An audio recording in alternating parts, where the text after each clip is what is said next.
suka atau tidak disukai, diundang atau tidak diundang, namanya pencobaan pasti menghampiri akan kehidupan saudara-saudara. Kita akan lebih dahulu lihat dalam firman Tuhan dalam Injil Lukas pasal 4 ayat 1 sampai dengan ayat yang ke-13. Saya baca untuk kita semua. Pencobaan di padang gurun. Yesus yang penuh dengan Roh Kudus kembali dari sungai Yordan, lalu dibawa oleh Roh Kudus ke padang gurun. Di situ ia tinggal 40 hari lamanya dan dicobai iblis. Selama di situ ia tidak makan apa-apa, dan sesudah waktu itu ia lapar. Lalu berkatalah iblis kepadanya, "Jika engkau anak Allah, suruhlah batu ini menjadi roti." Jawab Yesus kepadanya, "Ada tertulis, manusia hidup bukan dari roti saja." Kemudian ia menjawab Kemudian ia membawa Yesus ke suatu tempat yang tinggi, dan dalam sekejap mata ia memperlihatkan kepadanya semua kerajaan dunia. Kata iblis kepadanya, "Segala kuasa itu serta kemuliaannya akan kuberikan kepadamu, sebab semuanya itu telah diserahkan kepadamu, dan aku memberikannya kepada siapa saja yang kukehendaki. Jadi jikalau engkau menyembah aku, seluruhnya itu akan menjadi milikmu." Tetapi Yesus berkata kepadanya, "Ada tertulis, engkau harus menyembah Tuhan Allahmu, dan hanya kepada Dia sajalah engkau berbakti." Kemudian ia membawa Yesus ke Yerusalem dan menempatkan Dia di gunggungan bait Allah. Lalu berkata kepadanya, "Jika engkau anak Allah, jatuhkanlah dirimu dari sini ke bawah. Sebab ada tertulis, mengenai engkau, Ia akan memerintahkan malaikat-malaikat yang melindungi engkau, dan mereka akan menatang engkau di atas tangannya, supaya kakimu jangan terangkut pada batu." Yesus menjawab katanya, "Ada firman, jangan kau mencobai Tuhan Allahmu." Sesudah iblis mengakhiri semua pencobaan itu, ia mundur daripadanya dan menunggu waktu yang baik. Saudara sekalian, ada beberapa kalimat yang membuat kita harus berpikir keras. Di dalam ayat 1 dikatakan Yesus yang penuh dengan Roh Kudus kembali dari sungai Yordan, lalu ia dibawa oleh Roh Kudus ke padang gurun. Pertama yang perlu kita pikirkan, renungkan adalah mengapa manusia, bahkan kita orang percaya, akan mengalami namanya pencobaan. Kalau kita mengatakan pada kita kalau Yesus saja, Dia yang adalah anak Allah, bahkan dikatakan Ia penuh dengan Roh Kudus, Yesus menghadapi namanya pencobaan. Dan jelas dikatakan bahwa Yesus kepada gurun oleh karena Roh Kudus yang membawa Dia. Bukan karena Yesus ini salah jalan, tetapi karena Roh Kudus yang memimpin Dia, Roh Kudus yang membawa Dia masuk padang gurun. Dan Yesus berdoa puasa selama 40 hari 40 malam. Jelas Dia pasti lapar, ya kan? Hal ini beritahu pada saudara-saudara bahwa ketika kita menghadapi namanya sebuah pencobaan, nggak perlu kita menjadi tawar. Amin. Ketika saudara-saudara menghadapi namanya pencobaan hidup, nggak perlu kita menyalahkan situasi. Kalau kita baca ayat ini, siapa yang disalahkan? Roh Kudus. Oh, ini gara-gara Roh Kudus yang membawa saya pada gurun, sehingga saya nggak ada pencobaan. Nah, pencobaan menjadi sebuah bagian kehidupan untuk kita namanya menghadapi suatu mencoba menjadi sebuah bagian dalam kehidupan kita yang akan menunjukkan akan namanya kualitas daripada kehidupan saudara-saudara. Hari-hari ini anak-anak kita nggak ada ujian. Minggu kemarin SMP dan SMA ya, nggak ada kelulusan. Bagaimana mereka bisa lulus kalau mereka nggak diuji? Bagaimana mereka dinyatakan lulus kalau mereka tidak menghadapi ujian? Mereka dinyatakan lulus karena Mereka selesai ada ujian. Bukan karena COVID, ya. Bukan karena COVID otomatis lulus, enggak. Ya. Tahun lalu ada anak yang nggak lulus juga. Nggak naik, nggak naik kelas meskipun COVID. Saya pikir karena COVID makanya semuanya lulus atau naik, enggak juga. Kalau terlalu parah nilainya, kelakuannya terlalu parah ya meskipun COVID ya nggak lulus juga, atau nggak naik juga. Sama saudara sekalian, kita akan belajar 3 hal. Coba apa saja yang perlu kita perhatikan dalam kehidupan kita. Pertama adalah berbicara tentang sebuah kebutuhan dasar. Di dalam ayat yang ke-4 tadi dikatakan ada tertulis manusia hidup bukan dari roti saja. Hal ini berawal dari perkataan iblis. Lalu berkatalah iblis kepadanya, jika engkau anak Allah, suruhlah batu ini menjadi roti. Ini sebuah perkara yang terlalu mudah bagi Yesus untuk melakukan sebenarnya. Tetapi sebuah pertanyaan, mengapa Yesus tidak menuruti akan permintaan daripada iblis? Orang mati saja dibangkitkan, orang lumpuh saja disembuhkan. Apa susahnya mengubah roti, batu menjadi roti? Tetapi ada sebuah pemikiran yang perlu kita renungkan bersama. Siapa yang nyuruh Yesus? Yang nyuruh Yesus, yang memerintah Yesus ini adalah iblis. Siapa yang memerintah? Dia yang lebih tinggi. Tapi saudara sekalian, berbicara tentang kebutuhan dasar, pada umumnya ada 3 yang sangat mendasar, yaitu sandang, pangan, dan papan. Berbicara tentang makanan, jelas iblis tahu persis apa yang dibutuhkan Yesus hari itu. Yesus 40 hari dia berpuasa, otomatis dia lapar. Dia tahu.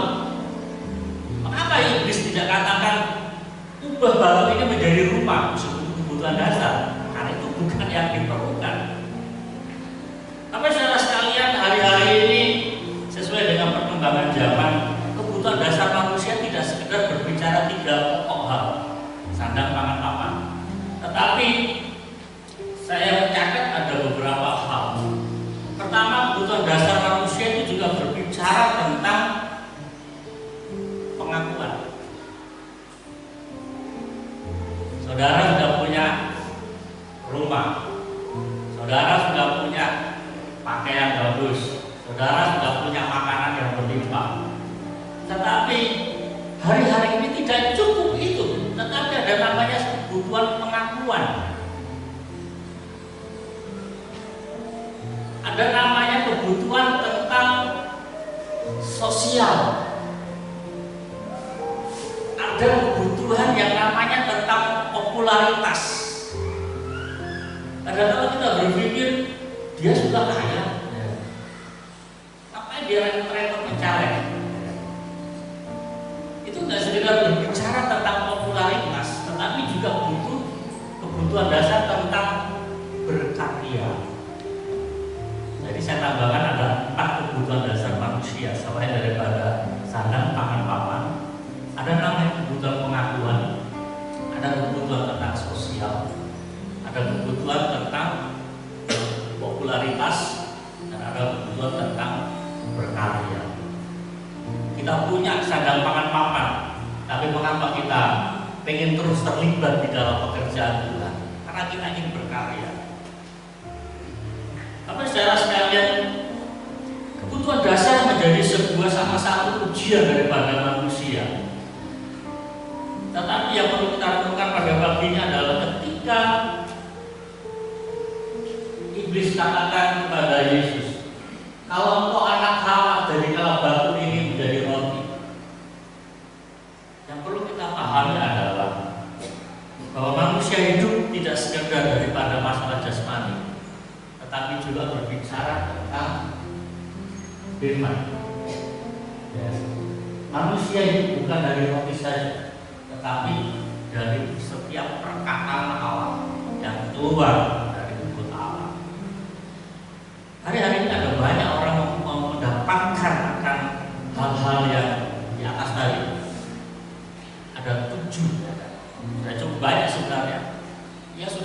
sandang, dia sudah punya pangan, dia sudah punya rumah, dia sudah punya popularitas dan karirnya semua luar biasa. Tetapi semuanya itu kadang-kadang jadi sesuatu yang jomblo. Sehingga Yesus katakan manusia hidup bukan dari roti saja. Ada kebutuhan rohani yang menjadi sebuah kebutuhan sangat mendasar setiap manusia. Kita akan lihat beberapa ayat.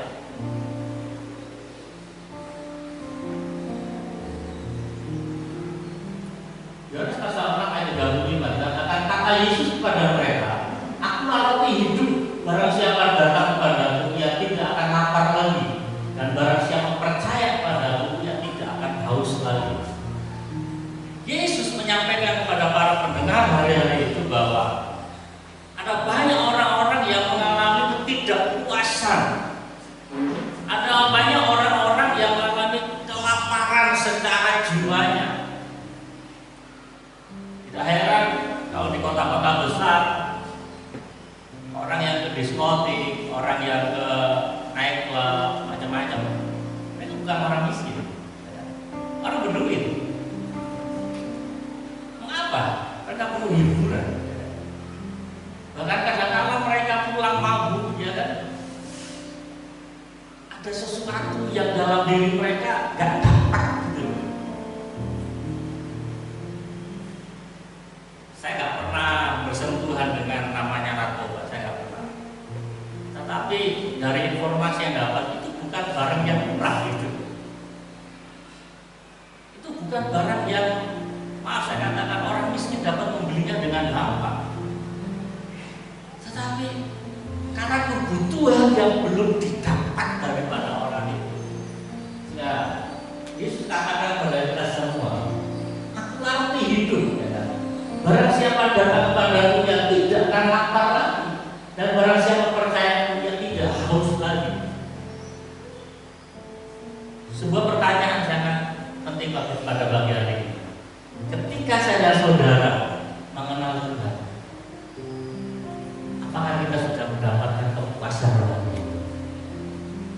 Ketika kita mengiring Tuhan dalam kehidupan kita, apakah perkara rohani dalam diri kita sudah terpuaskan?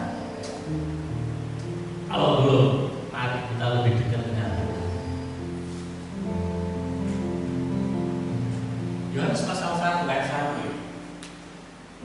Pada mulanya adalah firman, firman itu bersama-sama dengan Allah, dan firman itu adalah Allah. Tapi saudara sekalian, Yesus jelas berbicara bahwa ketika Allah menjadi firman dan firman itu menjadi manusia di dalam pribadi Yesus Kristus, Allah mempermudah dirinya, saya istilahnya, Allah mempermudah dirinya untuk berkomunikasi dengan manusia. Mengapa saya pakai istilah Allah mempermudah dirinya? Dalam perjanjian lama, ketika Tuhan mau menyampaikan firman kepada Musa, Tuhan membuat aturan cukup keras. Kamu harus menguduskan dirimu, dan kamu kasih batas, ya kan, atas semua kaki gunung. Dan tidak ada seorang pun manusia atau binatang boleh melewati batas itu. Kalau tidak, mereka pasti mati.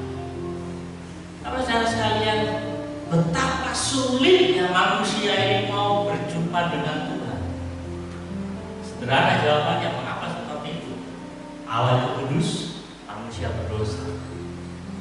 Tetapi ada orang-orang yang dikhususkan oleh Allah. Salah satunya seperti Musa, Abraham, orang-orang yang spesial di hadapan Tuhan, sehingga Tuhan dapat berfirman secara langsung dengan mereka. Dan ketika Yohanes pasal 1 dan 1 berbicara pada kita, Allah mempermudah dirinya. Sering saya sampaikan, jangankan Allah berfirman kepada manusia hari-hari itu, bahkan ketika Yesus diolok, ketika Yesus dimati, bahkan ketika Yesus mati di kayu salib, orang-orang itu nggak mati. Lalu apa hubungannya bahwa Allah menjadi manusia dan untuk kebutuhan kita masing-masing. Masuk pasal 119 ayat 105 katakan, firman itu pelita bagi kakiku dan terang bagi jalanku. Lebih jelas di dalam 1 Timotius 2 Timotius pasal 3 ayat 16 katakan, segala tulisan yang diilhamkan Allah memang bermanfaat untuk mengajar, untuk menyatakan kesalahan, untuk memperbaiki kelakuan, dan untuk mendidik orang dalam kebenaran. Sampai di sini saya harap jelas untuk kita semua bahwa ketika saudara-saudara kita mau menikmati firman, untuk kita mau belajar tentang firman Allah, kehidupan saudara-saudara akan dipimpin di sini. Kita akan diajar oleh firman Tuhan. Meskipun kita belajar firman Tuhan tidak semudah yang kita bayangkan. Ada hal-hal yang kadang-kadang kita sulit mengerti. Kapan hari ada seseorang jawab saya, Pak, apa maksudnya firman Tuhan ini? Karena itu termasuk salah satu perkataan Yesus yang sulit. Saya harus juga buka buku-buku saya. Jujur, saya meskipun hamba Tuhan sudah puluhan tahun pelayanan, ada hal-hal juga yang saya nggak ngerti. Saya harus buka Google, saya harus buka buku-buku tafsir, ya kan. Kalau saya tahu ya saya kasih tahu, kalau saya nggak tahu ya kita berdua sama-sama. Karena ini firman Allah, ini bukan pokok pikiran manusia. Alkitab adalah pikiran Allah. Allah itu lebih besar daripada kita. Tapi secara sekalian, izinkan firman Allah mengajar kita. Izinkan firman Allah membuka akan kesalahan kita. Saudara, mungkin kita ada banyak berjumpa dengan orang-orang yang salah, tetapi tidak merasa bersalah. Ya. Salah tapi tidak merasa bersalah. Ada banyak seperti itu. Tetapi ketika firman Tuhan membuka bagi kita, ayo kita rendah hati. Ayo kita rendah hati di hadapan Tuhan. Tuhan, saya salah. Gak perlu kita berargumentasi dengan Tuhan. Gak perlu. Karena Allah dalam Maha Tahu, Dia akan membimbing jalan-jalan saya dan saudara. Dan izinkan firman Tuhan akan memperbaiki. Ini luar biasanya firman Tuhan. Ketika firman Tuhan membukakan kesalahan kita, maka firman Tuhan juga akan memperbaiki kelakuan kita. Sampai hari ini kita semua nggak ada yang sempurna. Sampai hari ini kita masih terus ada dalam sebuah proses kehidupan yang dimana saudara-saudara terus mengarah kepada kesempurnaan pada Kristus. Kebutuhan dasar. Hari apa yang menjadi kebutuhan dasar kita yang sangat-sangat berdasar adalah kebutuhan rohani kita.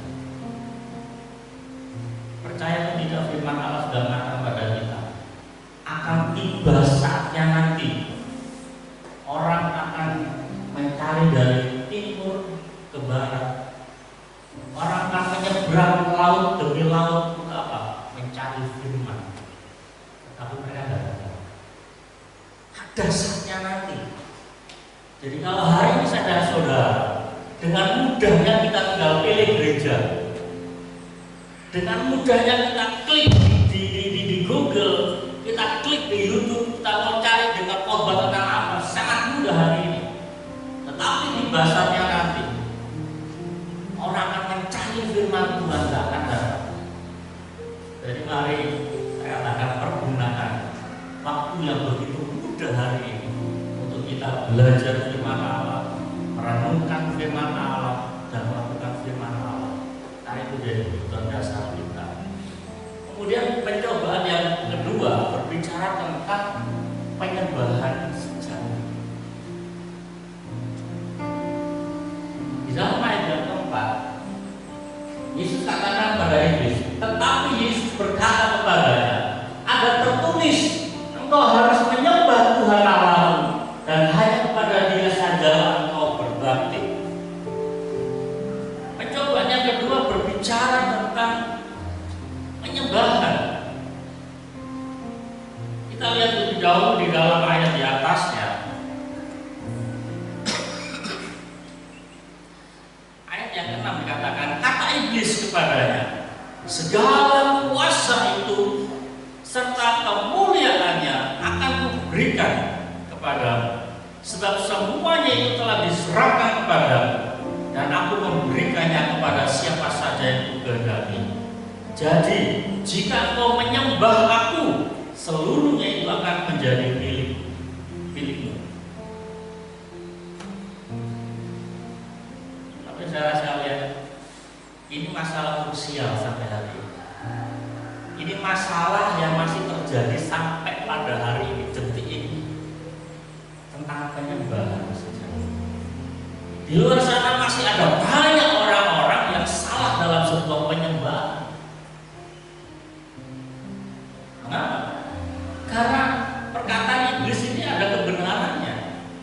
Segala kuasa, iblis katakan pada Yesus, segala kuasa itu serta kemuliaannya akan diberikan kepadamu, sebab semuanya itu telah diserahkan kepadamu. Kapan diserahkan? Ketika manusia jatuh dalam dosa. Ketika manusia Adam dan Hawa tertipu oleh pekerjaannya iblis, maka kekuasaan itu beralih. Saudara tahu latar belakang daripada iblis siapa? Ya Lucifer. Siapa Lucifer?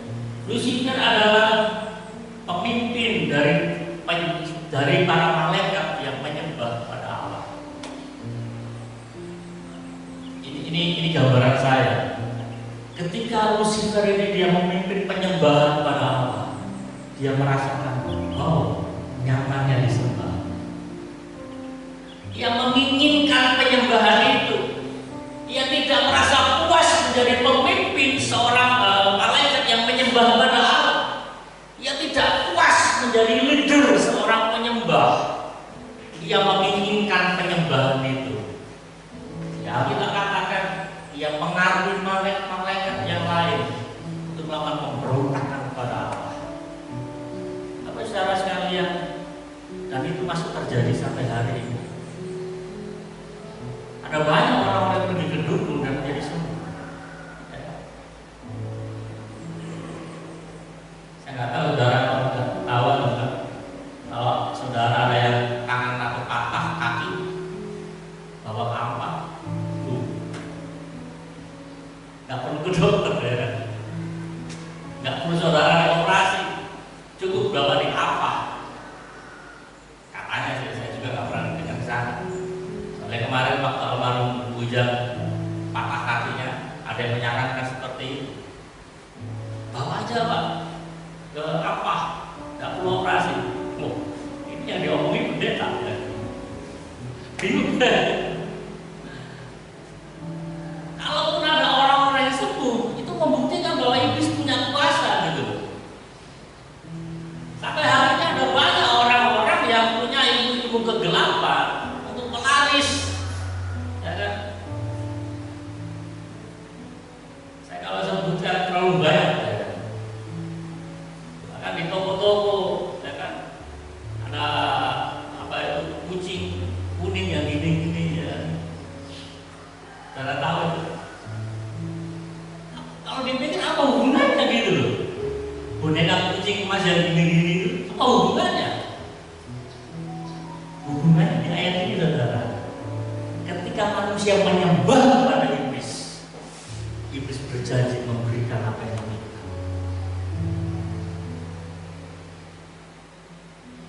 Mari, tetapi kita kembali kepada apa yang Yesus katakan. Ada tertulis, engkau harus menyembah Tuhan Allahmu dan hanya kepada Dia sajalah engkau berbakti. Sebuah penyembahan iblis masih menginginkan sampai hari ini. Tetapi kita sebagai orang-orang yang percaya pada Tuhan, Yesus mau kita kembali kepada penyembahan yang sejati.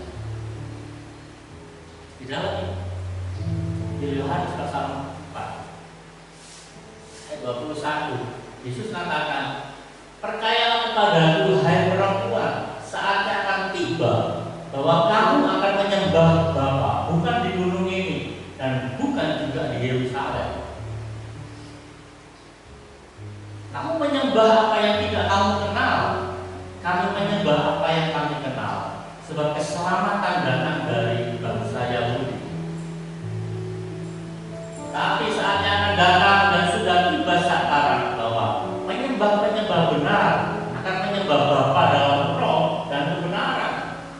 Bapak menghendaki penyembah-penyembah demikian. Ayat 24. Katakan Allah itu roh dan barang siapa menyembah dia harus menyembah dalam roh dan kebenaran.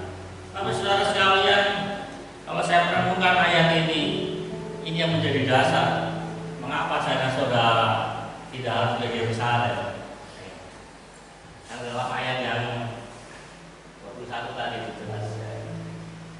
Saatnya akan tiba bahwa kamu akan menyembah bukan di gunung ini dan bukan di Yerusalem. Kalau Yesus tidak ngomong ini, mungkin tiap tahun saya dan saudara harus ke Yerusalem untuk menyembah. Bersyukur Yesus ngomong ya. Sehingga pada hari ini kita cukup melakukan penyembahan di gereja, cukup kita menyembah Tuhan di kamar kita menyembah Tuhan cukup di rumah kita, ya kan? Tidak harus kita datang ke Yerusalem untuk beribadah. Tapi saudara sekalian, berbicara tentang sebuah penyembahan akan menolong saudara-saudara untuk mengenal siapa yang disembah. Yesus berkata kepada perempuan di Samaria, dalam ayat 22, kamu menyembah apa yang tidak kamu kenal. Sebuah pertanyaan dalam kehidupan kita. Kita sudah lama jadi seorang Kristen. Apakah kita mengenal Yesus yang kita sembah? Apakah kekristenan kita hanyalah sebuah agama yang menurun dalam kehidupan kita? Bersyukur kalau saya dan saudara lahir dari orang tua yang Kristen. Karena menjadi Kristen gak gampang, saudara. Kita ada banyak mendengar kesaksian bahwa orang tuanya non Kristen, kemudian anaknya jadi Kristen. Oh, dia harus dicoret dari nama keluarga, dia harus diusir dari rumah. Bahkan tidak sedikit orang-orang yang mengalami penyiksaan. Gak gampang. Kalau hari ini saudara-saudara jadi orang Kristen, gak ada penyiksaan, gak ada penolakan, itu saya katakan the grace of God. Itu kasih karunia Allah dalam kehidupan kita. Tetapi pada dasarnya jadi orang Kristen gak gampang. Hari kita kenal siapa yang kita sembah gitu. Jangan kita jadi orang Kristen yang karena keturunan, tetapi mari kita kenal siapa yang kita sembah, yaitu Yesus Kristus. Dikatakan tadi menyembah bukan sekedar karena sebuah tindakan liturgis agama. Penyembahan merupakan sesuatu yang sangat prinsip sekali dalam kehidupan kita. Mengapa? Karena dengan kita melakukan penyembahan akan mengubah kita penyembah menjadi siapa yang kita sembah. Di saat kita menyembah kepada Yesus, maka cepat atau lambat karakter sifat Yesus itu akan menurun dalam kehidupan kita. Siapa yang kita sembah akan menurun dalam kehidupan kita. Perkara yang ketiga,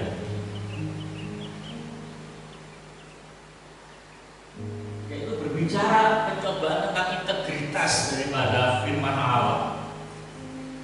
Kalau ayat yang ke-12 dikatakan Yesus menjawab katanya, ada firman, jangan kau mencobai Tuhan Allahmu. Saya nggak tahu saudara pernah mengalaminya ini atau tidak. Saudara pernah memuji Tuhan tentang ayat ini atau tidak, saya nggak tahu. Tapi kalau kita pernah melakukannya, mari kita minta ampun kepada Tuhan. Tuhan katanya kalau jadi orang Kristen Tuhan berkati saya. Mana pembuktian firman Allah? Mari kita minta ampun. Tapi saudara sekalian, iblis katakan kepada Tuhan Yesus di dalam ayat yang ke-9 tadi. Kemudian dia membawa Yesus ke Yerusalem dan menempatkan dia di hubungan bait Allah. Lalu berkata kepadanya, jika engkau anak Allah, jatuhkanlah dirimu dari sini ke bawah. Sebab ada tertulis mengenai engkau, ia akan memerintahkan malaikat-malaikat yang untuk melindungi engkau, dan mereka akan menatang engkau di atas tangannya, supaya kakimu jangan terantuk pada batu. Ayat 12 dijawab, ada firman, jangan engkau mencobai Tuhan.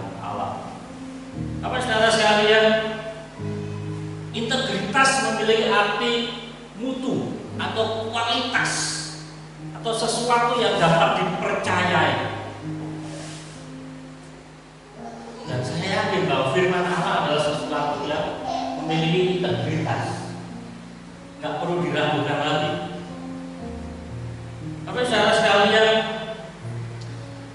ayat ini berbicara tentang kedaulatan Allah di dalam menggenapi akan setiap janjinya dalam kehidupan kita. Allah lebih tahu mana yang baik bagi kita umatnya. Sehingga suatu saat Yesus berbicara pada para pendengar hari itu, ia adalah Bapa yang baik, yang tidak akan memberikan ulang kepada yang kita ingat. Di dalam ketidakpahaman kita, di dalam keterbatasan kita sebagai manusia, sering kali kita ini meminta batu pada Tuhan. Ya Tuhan tidak akan kasih, karena kita minta batu. Tuhan itu mau kasih kita roti. Di dalam ketidaktahuan kita dan keterbatasan kita, seringkali kita diminta ular kepada Tuhan yang dapat mencelakai kita. Sehingga Tuhan tidak akan jawab itu apa yang kita minta. Oleh karena itu, mari kedaulatan Tuhan dalam mengenai firman-Nya adalah untuk memberikan yang terbaik dalam kehidupan saya dan saudara. Kepercayaan kita pada Allah menempatkan saya dan saudara untuk kita tetap ada di bawah otoritas Allah. Saya ulang sekali lagi. Kepercayaan kita kepada Allah tetap menempatkan kita manusia ada di bawah otoritas Allah. Izinkan Allah yang mengatur kehidupan kita. Secara tidak sadar kita orang-orang Kristen seringkali mengatur Tuhan. Kita ini posisinya tetap di bawahnya Tuhan. Allah tetap yang di atas. Allah yang memiliki otoritas itu dalam kehidupan kita. Ketika kita percaya pada Allah, Allah tetap lebih tinggi dan lebih besar daripada manusia. Saya akhiri firman Tuhan dengan satu ayat.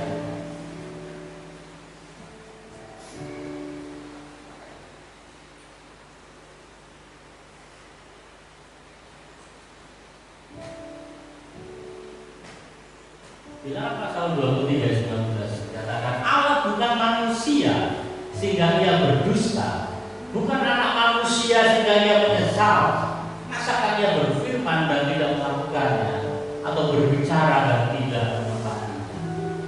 Kalau saudara sekalian, mari kita pegang ayat ini. Ia adalah Allah yang berdaulat. Ia berjanji dan akan menepatinya. Dan ketika ia menepati janjinya, itu adalah sesuatu yang baik dalam kehidupan kita. Ia tidak akan mencelakai kehidupan kita. Pada saat kita salah meminta, ketika kita salah berdoa, jangan kecewa kalau Tuhan tidak mengabulkan. Menurut kita mungkin baik, tapi menurut Tuhan, oh ini tidak baik. Ini akan mencelakai kamu. Mari